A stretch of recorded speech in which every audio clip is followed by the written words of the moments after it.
আমি তোমার এই টিয়া পয়সা সব মাফ করে দিব, যেহেতু তুমি আমার কথা রাজি হইছো। আসো।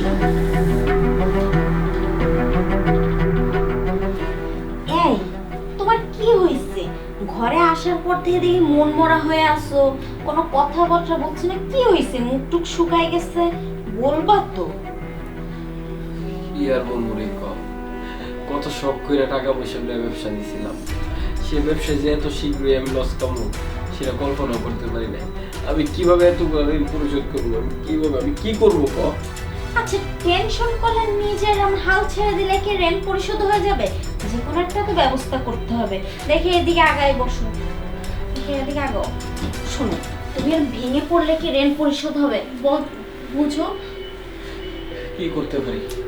সবারই তো আদ রিকোয়েস্ট করে পাওয়া যায়, রাতে পাওয়া যায়, যেমনি পারি কইছি, কিন্তু কেউই আমার কথা কোনো দাম দেয় না। এখন তোমার যে পার্টনার যে ভাইয়া ছিল, উনি কি বললো তোমাকে? উনি আর কি বলবো, ওনারা তো আমি অনেক রিকোয়েস্ট করছি, কিন্তু উনি আমার কথার কোনো রেসপন্সিবিলিটি দিয়েছে না। উনি কইতেছে যেমনি ফরস না ফরস পেজ বয়। আচ্ছা তুমি কো, আমার ঘরে এখন সাইল কিনার টাকা নাই, আমি কেমনে এতগুলো টাকা ঋণ ভাঙবো? সেটাই তো কথা। এখন তুমি ইচ্ছা করে তার লস খাও নাই, তারা সাথে ছিল। আচ্ছা যাই হোক, আমি যে একটু কথা বলে দেখবো। না, তুমি যে কথা বলতে বল, যে নাকি আমার কথা শুনে নাই, সে কি তোমার কথা শুনবে? হ্যাঁ, তোমার কথা শোনে নাই, আমার কথা শুনতেও পারে। আমি মহিলা মানুষ, আমি তো ভালো মন্দ দুইটা কথা বলে জোর করে হাতে পায়ে ধরে মানায় নিলাম। তুমি এটা নিয়ে চিন্তা করো না। তুমি আমি ভেঙে পড়লে হবে না। দেখো, তুমি ভেঙে পড়লে কিন্তু তুমি আমার বেঁচে থাকার একটা মানুষ, বুঝছো? তুমি ছাড়া আর আমার কেউ না। আমার একটা সন্তানও নেই যা তাকে নিয়ে আমি বেঁচে থাকবো তোমার কিছু হয়ে গেলে। তুমি শোনো পাখি, এত চিন্তা করো না। আমি ভাইয়ের কাছে যাব, দেখি রিকোয়েস্ট করে তাকে অবশ্যই মানাইতে পারবো, ঠিক আছে? যাইতে পারবা, কিন্তু একটা কথা আমি কইতে পারবো, সে তোমার কথা মানবে না। দেখি মানে কি আর না মানে, আমি যে দেখি, যে দেখে তো লস নেই। দেখি মানতেও পারে, না মানলে না মানবে, চেষ্টা করেও দেখি কি হয়। ঠিক আছে, তাদের বাসাটা যেন কোথায় আমাকে একটু বলে দিবা। আমি যে একটু চিম্পার বললি গিয়ে ওরা বলবি যে কেউ দেখাই দিব। আচ্ছা ঠিক আছে, তাহলে রান্না বান্না আছে, হাত মুখ ধুয়ে যাও, খাওয়া দাওয়া করে নাও, ঠিক আছে? আমি যাই। যাও, দেখো বুঝাতে পারো কিনা। আচ্ছা, খাওয়া দাওয়া করে না, ভেঙে পড়লে হবে না। ভাইয়া আসসালামু আলাইকুম। ওয়ালাইকুম আসসালাম। টাকা নিয়ে আসছো? জি না বসো। ভাইয়া, আপনি তো জানেন আপনারা শেয়ার একসাথে ব্যবসা দিচ্ছেন, এখন সে লস খাইছে। এখন তার কাছে এত টাকা নাই যে আপনাকে 3 মাসের মধ্যে দিবে। ভাই, যদি আপনি আমার বড় ভাইয়ের মতো যদি একটু সময় দেন, তাহলে টাকাটা আপনাকে ম্যানেজ করে দেবো। এত তাড়াহুড়া দিয়ে টাকাটা ম্যানেজ করবো কোথা থেকে? শোনো, তোমার আমি একটা কথা কই, লাইফে দিন ধরে এই তোমার আলাপ চলাপ করতেছে, টিয়া দিব দিতেছে, এই দিকে নিল 3 মাসের টিয়া। আমি অতটুকু সময় দেওয়ার মতো আমার এই ধৈর্য নাই। তুমি ভালো মতো দেখো তুমি কি করবা।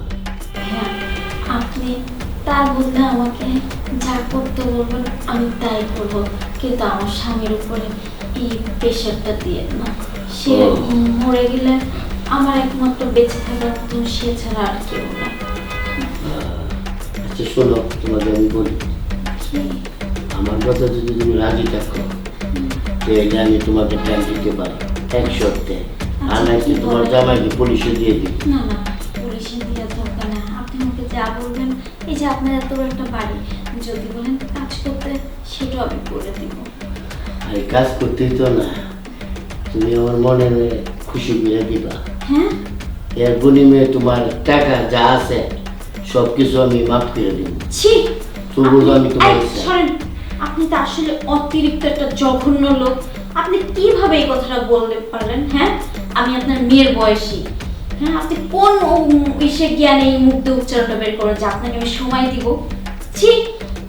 ও, সময় দিতে পারতো না, তাহলে তো তোমার জামাই আর বাঁচতো না। তোমার জামাইয়ের পুলিশ দিয়ে আমি ধরে নিয়ে আসবো। যাও। জঘন্য একটা। শুধু আঙুলে কি করতো না, হ্যাঁ বোঝা যাইতেছে আঙুলটা ব্যয় করতে হইব। সুমন, সুমন, ঘুমাই গেছো? আমি তো ভাইয়ার কাছে গেছিলাম, বুঝছো? উনি তো কোনো মতে রাজি হলো না। আর কি বলছে জানো, বলছে যে তোমাকে নাকি পুলিশ দিয়ে ধরায় জেলে নিয়ে যাবে। পুলিশ দিয়ে ধরে আমরা জেল নিয়ে যাবে? হ্যাঁ।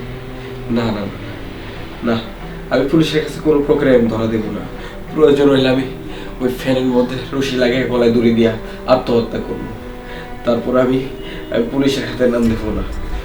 মানুষে শুধু টাকা নিয়ে চিনল, মানুষের যে মহব্বত ভালোবাসা সেই জিনিসগুলো তাদের ভিতরে নাই।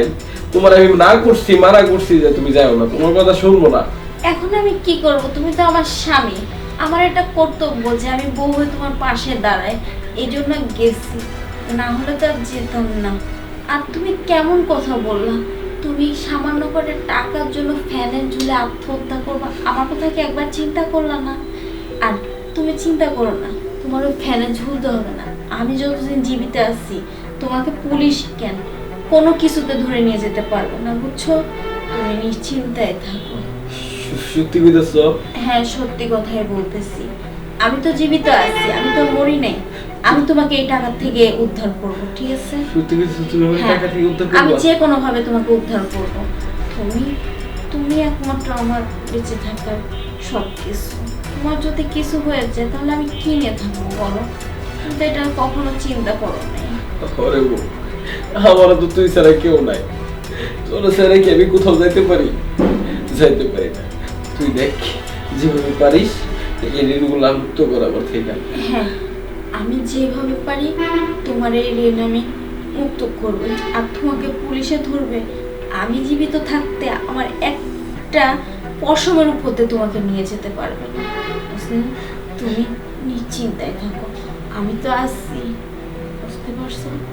আজকে থেকে একবারে কোনো কিছুর আফসোস রাখবো না। আমি যেভাবে হোক ওনাকে বুঝায় যে হাতে পায়ে যেমনে হোক আমি এই টাকা পরিশোধ করবো, ঠিক আছে? ঠিক আছে, শূন্য শান্তি পাইলাম।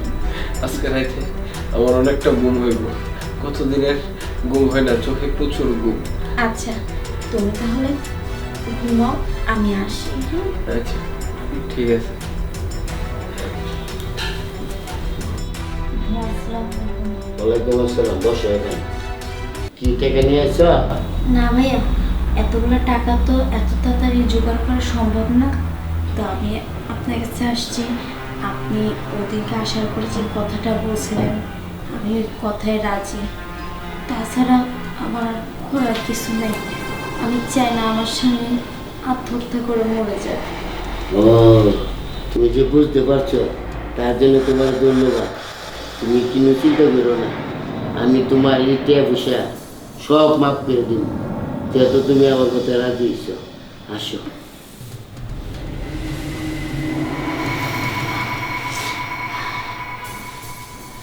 আচ্ছা, কথাটা তুমি মনে রাখবে, প্রতি মাসে মাসে তুমি আমারে তোমার কিস্তিটা দিয়ে দেবে।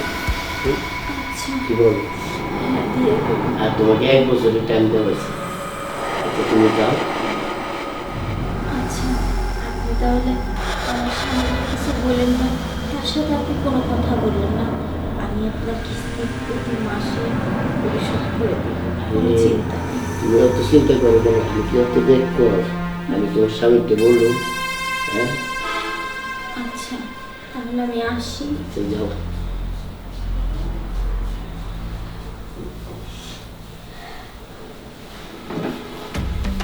যাক, টেকা যাইলে যাক, মনের খাইশ তো পূরণ হয়েছি। জীবনে কত টাকা নষ্ট করলাম, মনের মতো জিনিস পাইলাম না। আজকে আমার বন্ধুর বউ সেই জিনিস, আমার যা ভালো লাগলো। সুমন, সুমন, উঠুন, একটা খুশির সংবাদ আছে। খুশির সংবাদ? হ্যাঁ, কি হয়েছে, কি হয়েছে? সুমন ভাইয়ের কাছে গেছিলাম, বুঝছো, যে ওনার হাতে পায়ে ধর অনেক কষ্ট করে রিকোয়েস্ট করে 1 বছর সময় নিয়েছি, কিস্তি কিস্তি করে প্রতি মাসে আমি ওনাকে টাকাটা ফেরত দেব।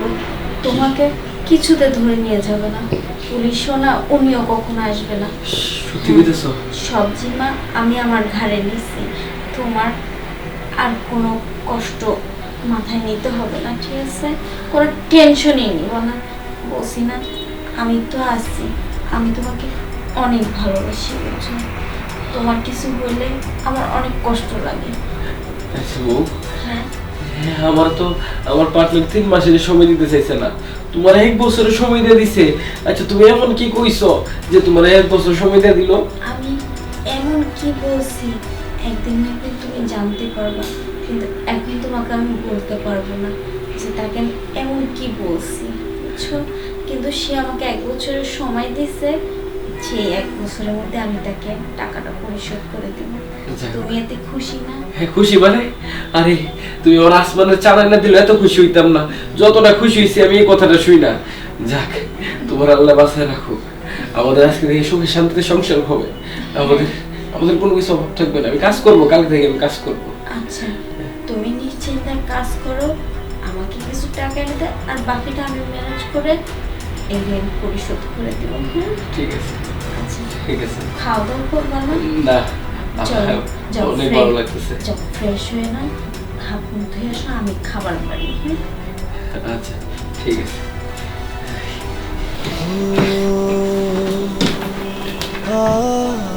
স্বামী, তোমাকে আমি কি করে বুঝাই, তাকে যে আমি কি দিয়ে রাজি করেছি একটু তো আমি জানি। আমার মতো এরকম বিপজ্জনক কোনো নারী না পড়ে আজকে স্বামীর মুখের দিকে তাকায়, নিজের ইজ্জত দিয়ে স্বামীর ঋণ পরিশোধ করতেছি, কিন্তু স্বামীকে বুঝতে দিতেছি না। কি করবো, তাকেও তো আমি ভালোবাসি।